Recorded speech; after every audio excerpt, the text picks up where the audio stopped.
Mauricio Cartún, muchísimas gracias por darnos esta posibilidad de charlar un ratito con vos. La primera pregunta que te quería hacer es si recordás algún episodio de expectación que haya sido importante para determinar tu vocación o incluso tu trayectoria artística, ¿no? Es decir, me interesa que recuerdes un poquito tu autobiografía como espectador. Sí, a ver, yo lo resumiría a algunos puntos de giro. Y podría dar muchos ejemplos, pero por ahí es lo interesante pensar en esos puntos y por qué lo fueron. Eh, en principio, el recuerdo de un espectáculo que a mí me marcó hasta el día de hoy en términos de poética, que fue Arena contra Zumbí, un espectáculo que dirigió Augusto Boal y que yo lo vi allá por los principios de los 70, sí, ponele, eh, en una cosa que habían hecho en la rural que se llamaba Expo Show, que traían espectáculos latinoamericanos y, y que para mí fue, por primera vez vi ese teatro que sentí deseos de hacer. Sentí que ese teatro tenía todo lo que de alguna manera caracterizaba eh, el teatro importante de la época, que tenía por un lado un costado ideológico muy fuerte, pero por el otro lado que era extremadamente vital, que era divertido, que mezclaba el humor, las canciones y la política, y yo sentí que esa era mezcla explosiva. Tanto es así que armé un grupo para hacer algo parecido. No salió nada, pero de la experiencia yo adquirí una serie de conocimientos que apliqué luego. Después pensaría, así recordando también puntos centrales. Yo había trabajado en el San Martín como asistente ad honorem de un director, Oscar Fessler, que dirigió allí en la Martín Coronado el Círculo de Tiza Caucasiano. Y lo había hecho con cantantes del Colón y era una cosa de cierta densidad. Yo por un lado tenía la sensación de, bueno, es mi maestro y además es el teatro prestigioso de la época, este es el teatro que hay que hacer. Años después vi una versión de la misma obra que trajo un grupo georgiano que se llamaba Rustaveli y que era una versión tan jodona, tan popular y tan divertida que yo terminé con la sensación de aquello que habíamos hecho y esto son dos cosas totalmente diferentes y la diferencia está justamente en el punto de vista del director. Luego, dos espectáculos más que me cambiaron el chip. Los espectáculos de Tadeusz Kantor, los que pude ver en vivo, la sensación de no es necesaria la estructura dramática convencional y el relato para sostener a un espectador en estado feliz, eh, valga la redundancia, en estado expectante, frente a la superficie comunicante de una obra. No era solamente la estructura dramática, había otras cosas poéticas que lograban conseguirlo y eso me aportó muchísimo. Luego, un espectáculo que vi, me acuerdo, un larguísimo espectáculo, una versión de Las Tres Hermanas dirigidas por Eimuntas Necrosius, que la vi en Colombia, en Bogotá, y, y que también el uso de los objetos, la sensación de se puede hacer un teatro realista y no necesariamente la actuación debe serlo. Todo eso configura lo que yo diría una especie de campo positivo de lo que me dio ver teatro resumido. Tengo uno en contrario, no diré el espectáculo, no viene al caso, pero fui a ver un espectáculo hace 20 años por lo menos, un espectáculo dirigido por un director que yo admiraba muchísimo y en el que trabajaban tres actrices que yo admiraba muchísimo. La obra duraba 2 horas. Yo me senté en la tercera fila, sabía que me habían visto entrar y a los 5 minutos me di cuenta que era espantoso, que me faltaba 1 hora 55 de sufrir y por primera vez en mi vida tuve los síntomas de algo parecido a lo que yo entiendo que es el ataque de pánico.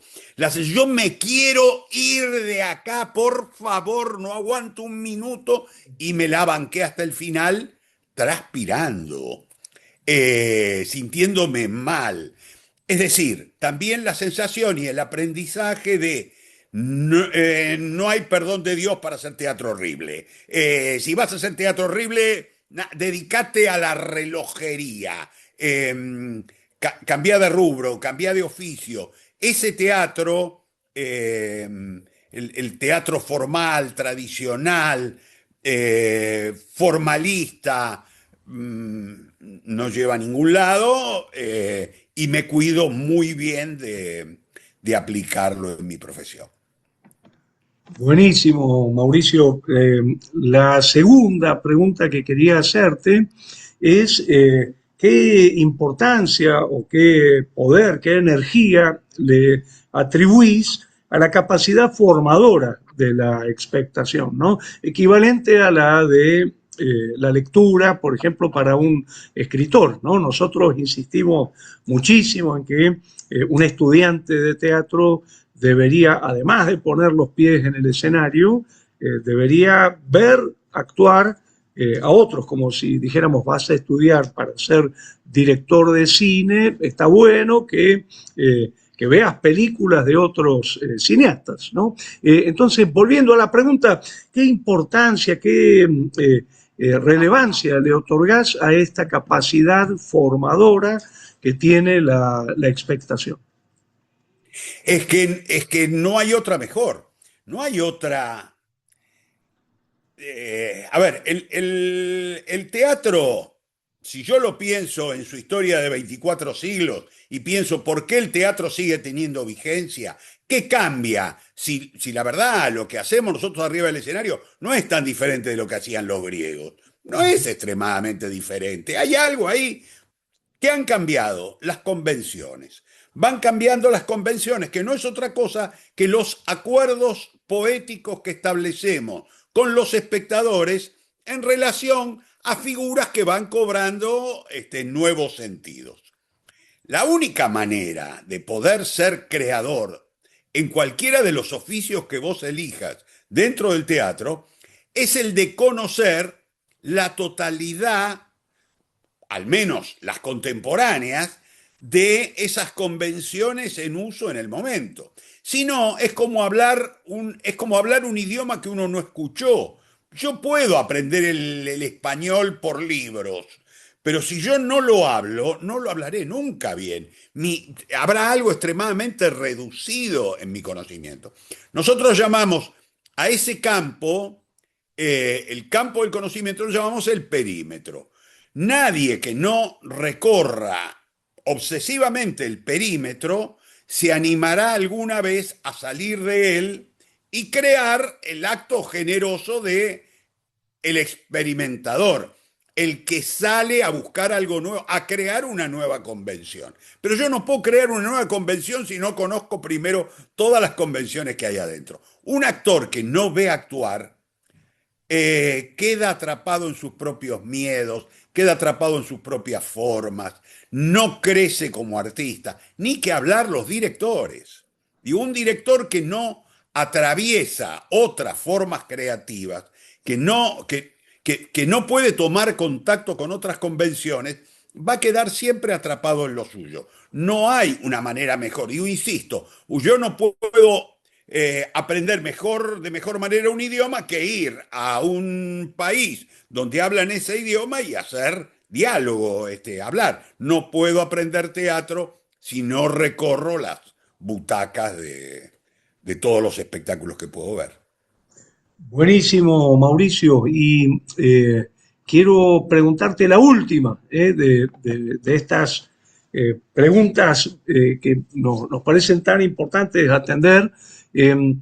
Viste que en filosofía del teatro hablamos de que no solo expecta el espectador, sino también la expectación es una acción circulante, incluida en los actores, en los técnicos, no solamente en el actor que está, por ejemplo, entre patas, sino también en el actor que está en escena, ¿no? Está expectando, al mismo tiempo que está actuando, está expectando, por ejemplo, lo que le llega del público, ¿no? O lo que hacen sus compañeros en el escenario. Entonces, quería preguntarte cómo agencias la expectación para tu propia producción artística. Por ejemplo, si ves tus obras como espectador, por ejemplo, durante la función, ponele ahora el Baco Polaco, lo que estás haciendo en el teatro y cine El Plata, ¿no?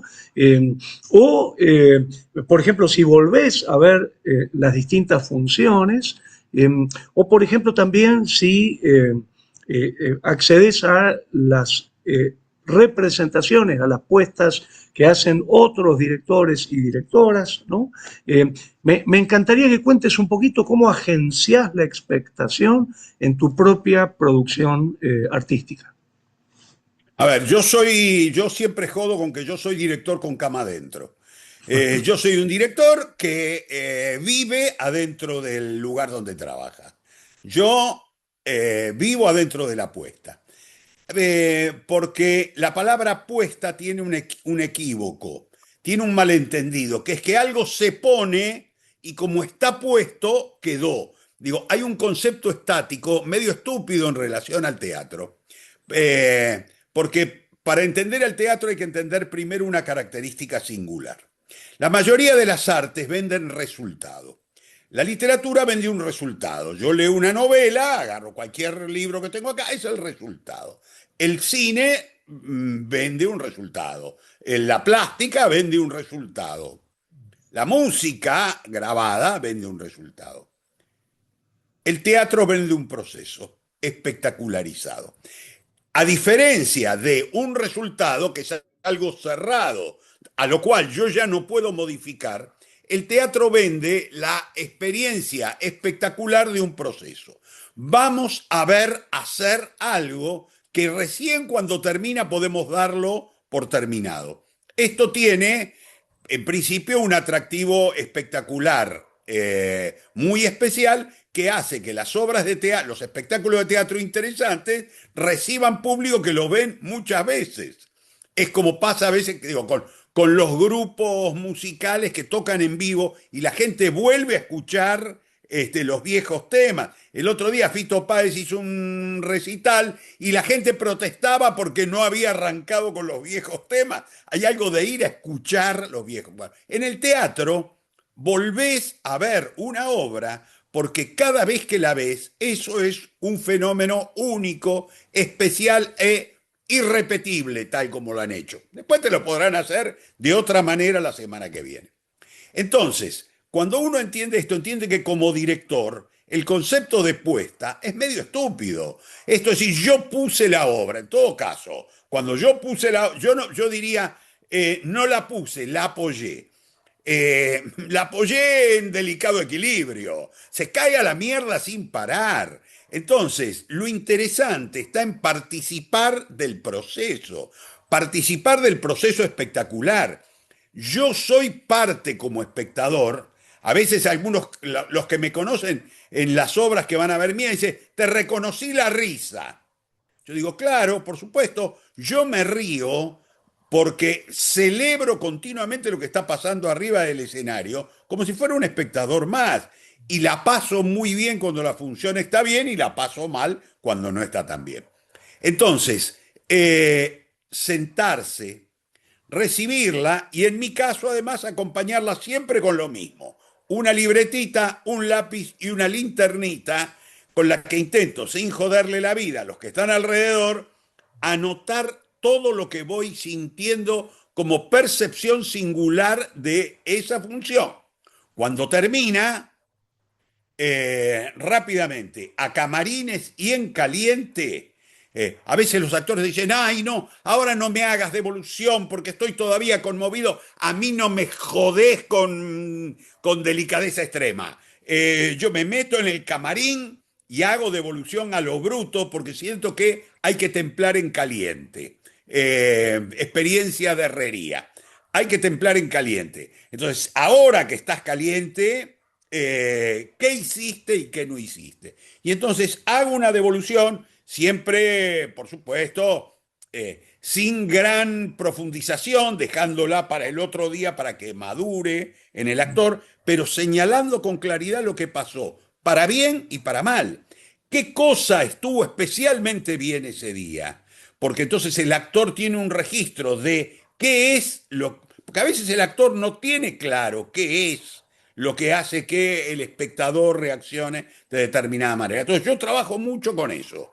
¿Qué salió bien? ¿Qué salió mal? ¿Qué faltó? Compararlo con otras funciones que hizo. Es decir, cumplir el rol de un espectador al servicio individual del espectáculo. Soy un espectador especializado que me siento a ver el espectáculo y cuando termina me pagan por ir a camarines, hacerle la devolución y retirarme. Vos decís, no sé, la vis cómica está en séptima temporada, lo sigo haciendo. Ahora, por ejemplo, a veces se me suman los horarios y no llego porque tengo dos espectáculos el sábado, entonces veo la mitad.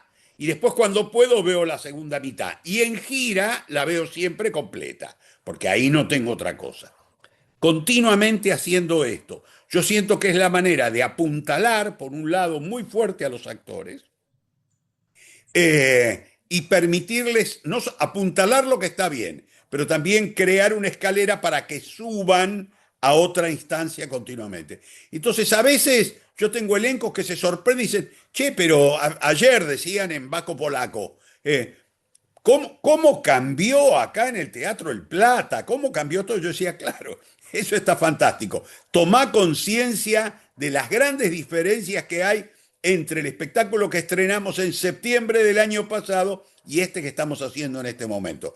Pero si no hay constancia, si no hay testimonio de eso que está pasando, lo que no hay es conciencia. Simplemente sentís, el público recibe de otra manera, pero yo no sé muy bien por qué. Creo que esa es la función del director y es función de espectar. Fabuloso, Mauricio. Me permito, antes de agradecerte y despedirte, un bonus track cortito, cortito. Me interesó mucho esto que decías de las convenciones, ¿no? De la adquisición de convenciones. Yo pensaba en esto que dice Roland Barthes, ¿no? Hay un teatro de goce, que es el teatro al que uno ya está acostumbrado. Ponele, te gusta la comedia musical, vas a ver comedia musical y está todo bien, pero también habría lo que él llama un teatro de placer, que sería un teatro conflictivo, que te puede aburrir, te puede instalar en un sistema de convenciones que no manejas y por lo tanto generarte mucha incomodidad, ¿no? Entonces, yo quería preguntarte para cerrar por esta idea de cómo es esa adquisición, en tu caso, de esas convenciones, ¿no? Donde, por ejemplo, en mi caso me pasa que de pronto un espectáculo me pareció, suponete, aburrido o realmente no relevante, y pasa el tiempo y voy comprendiendo que había algo que yo no había advertido y que ahora puedo recuperar desde otro saber, ¿no? Entonces quería preguntarte por esa relación tuya con la adquisición de las convenciones desde la expectación.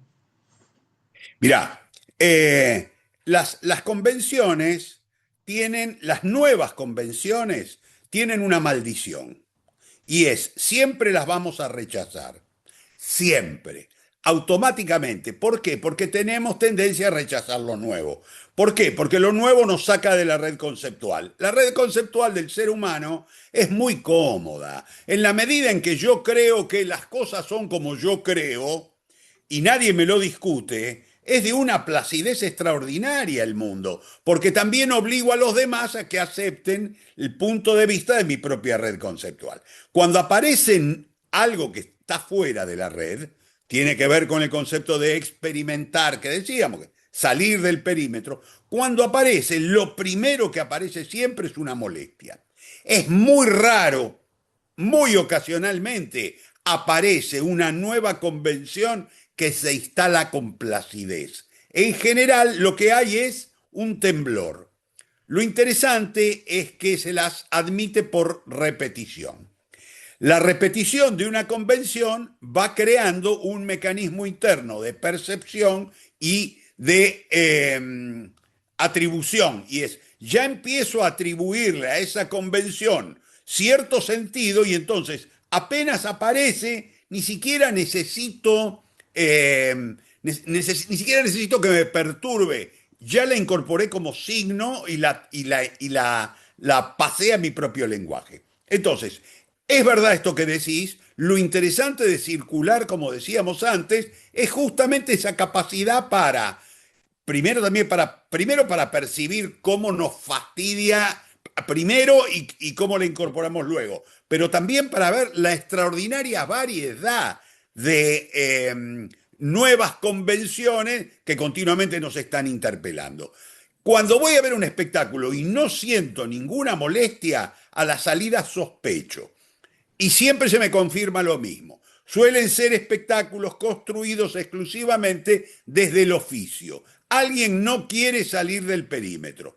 Trabaja de una manera egoísta, aprovechando todo lo que él y otros hicieron dentro de ese perímetro, pero no se anima fuera ni medio metro. Por lo tanto, ¿qué es lo que disfrutamos ahí? Disfrutamos, el goce está en ver simplemente saberes de tiempo, ingenio, juego, es lo que nosotros llamamos entretenimiento. Cuando aparece el experimento, aparece otra cosa, aparece la concepción de algo nuevo, aparece primero la trascendencia. Trascender es ir más allá del ser. Esa obra va más allá de sí misma. En ese momento dejó de ser eso que está haciendo para ir hacia el futuro, entre otras cosas, porque está asfaltando un camino sobre el que va a pisar el tipo que viene atrás. Pero por el otro lado, le está proponiendo a tu cabeza la creación de una idea. Ahí aparece lo incómodo que solamente se completa cuando la idea viene a darle sentido. Yo ya no recuerdo, una frase que yo creo que era de Ricardo Monti, y alguna vez se la dije y Ricardo me dijo que no era de él, por lo tanto no tengo idea de dónde la saqué, pero que dice, a la herida que produce la imagen solo la sutura la metáfora. Somos heridos por vamos a ver un espectáculo y una imagen, algo nuevo, perturbador, un nuevo concepto, una nueva alternativa, nos hiere. En el momento en el que la transformamos en una figura, en una metáfora, en un sentido, cosemos la herida, deja de sangrar. Ahora, entonces, toda obra en realidad es cicatriz. Toda gran obra de arte es cicatriz. Hizo un tajo, fue violento y después vino el suturar del sentido. Pero para que eso pase tiene que haber herida. La herida la produce el que sale del círculo del perímetro.